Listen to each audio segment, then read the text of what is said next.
la ferme Idiartia. Donc c'est une ferme familiale que j'ai repris à la suite de mes parents. C'est une ferme qui a 35 hectares de SAU.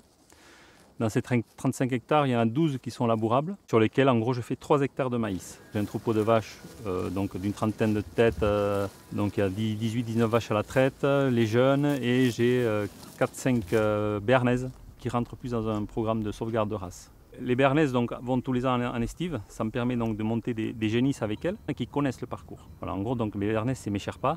L'activité de la ferme, c'est production de lait, vente en lait cru, vente en yaourt et transformation d'une grosse partie du maïs Artogoria, du Grand Roux basque, un maïs population qui a été réintroduit dans la ferme il y a une douzaine d'années. Donc à peu près il y a 90 000 litres de lait, 40 000 litres en lait cru et 45 000 litres en production de yaourt. Les circuits de commercialisation, c'est donc les collectivités, les écoles, les magasins spécialisés en bio, crèmerie et l'hôtellerie sur la côte basque.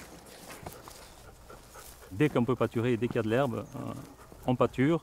Donc on a mis en place le système de pâturage tournant dynamique qui optimise vraiment la pousse de l'herbe.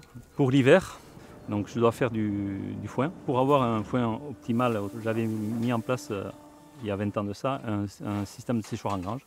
Et complémentation avec donc un peu de maïs, de la céréale orge et soja que j'achète. Un maïs population, c'est un maïs qui a de la diversité génétique. Ce n'est pas un hybride, un hybride est un clone que si on ressème, on ressème dans de la consanguinité. Un maïs population, c'est un maïs qui a de la diversité génétique et si on refait de la sélection dans le champ pour l'année suivante, il y a suffisamment de diversité génétique pour qu'il continue à pousser et à évoluer en s'adaptant à l'écosystème. Il a fallu trouver une semence originale, une personne qui en avait encore. La première semence qu'on a trouvée, c'était une semence qui était maintenue par des moines dans un monastère de Guipuscoa. Et ensuite, j'ai commencé à le semer. Aujourd'hui, j'ai 14 autres origines que j'ai retrouvées par le bouche à oreille. Ça m'a permis d'augmenter la diversité génétique, le spectre génétique de ce maïs et d'avoir suffisamment de diversité pour vraiment commencer une sélection qui tienne la route. Si je compare la première origine il y a 13 ans à ce que produit le maïs aujourd'hui, ça n'a plus rien à voir. En tout cas, les 5-6 premières années, on a eu un progrès génétique de rendement incroyable qui maintenant commence à stagner, ça évolue moins. L'idéal de la sélection du maïs, c'est qu'elle se fasse sur le champ. C'est-à-dire, on se promène dans le champ avant la récolte et on va choisir les pieds qui ont le mieux répondu à nos conditions de culture. Je l'ouvre. Donc effectivement, cette année, on s'est pris une grosse tempête.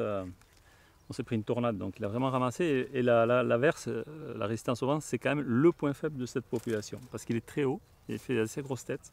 Et quand on prend du vent, alors celui-ci, effectivement, il a bien tenu. L'épi est assez bien disposé, il n'est pas trop haut, mais il est un peu petit. Donc a priori, je ne le prendrai pas. Celui-ci, il est mieux disposé, il est un peu plus bas. L'épi, tu vas regarder. Voilà, hop. Voilà, on a un épi qui est plus beau, en plus en termes de phénotype, il correspond vraiment à ce qui caractérise le Artogoria, le Grand Roux basque. C'est ces deux nuances de couleur, cet amidon qui ressort au milieu et ce roux autour, ça c'est vraiment caractéristique du Artogoria. Voilà. On a un pied qui est sain, qui est debout, pas de maladie. Voilà. Donc ça sera de la semence pour l'année prochaine. Le maïs s'intègre donc dans la rotation de culture des 12 hectares labourables sur la ferme. On fait 2 ans de maïs sur la même parcelle. Entre les deux maïs, on fait un dérobé. Et le maïs revient au bout de 4 ans, et 4 ans durant lesquels la parcelle est en prairie, pâturée par les vaches. Le semis de maïs est assez classique. On fait une aération de fumier pendant 15 jours, une montée en température. Donc un compost très jeune, en pleine minéralisation encore, et qu'on épand à hauteur de 25 tonnes hectares. Et ensuite un labour léger, une préparation et un semis. On fait la récolte en épi avec ce qu'on appelle un corn picker.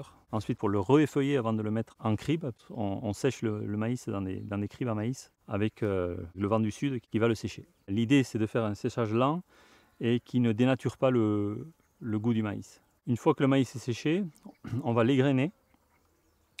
Et après l'égrainage, on va le trier et ensuite on le stocke en conteneur. En termes de rendement, la production représente une soixantaine de quintaux hectares pour un maïs en bio et non irrigué. Le maïs est transformé grâce à un moulin à meule, donc c'est un moulin à strier qui est beaucoup utilisé par les paysans boulangers.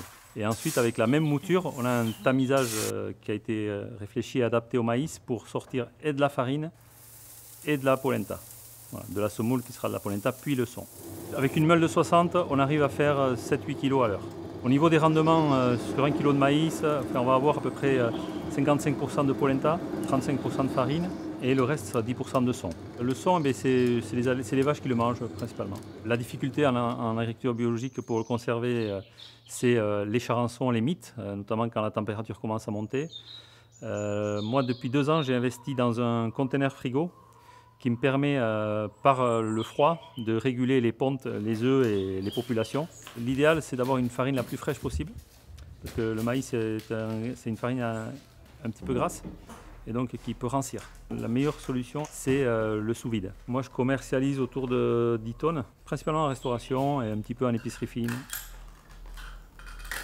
Sur la ferme, les projets, c'est essayer d'abord de stabiliser la situation actuelle avec 2 salariés et peut-être réfléchir aussi à la valorisation du maïs, aller peut-être un peu plus sur un produit fini, plus type talois, qui est un peu qui est une galette qui se fait au Pays Basque. J'ai l'impression de faire un métier qui est porteur de sens, hein, faire des aliments sains, goûteux, agréables à manger. C'est en tout cas ce qui a guidé mon travail depuis que j'ai décidé d'être paysan. J'arrive à en vivre, à faire vivre ma famille. Et je trouve qu'on est dans un environnement, tant au niveau de l'environnement physique, le paysage que social, les relations sociales, et la vie sociale qu'il y a ici, qui mérite d'être vécue et qui me rend heureux.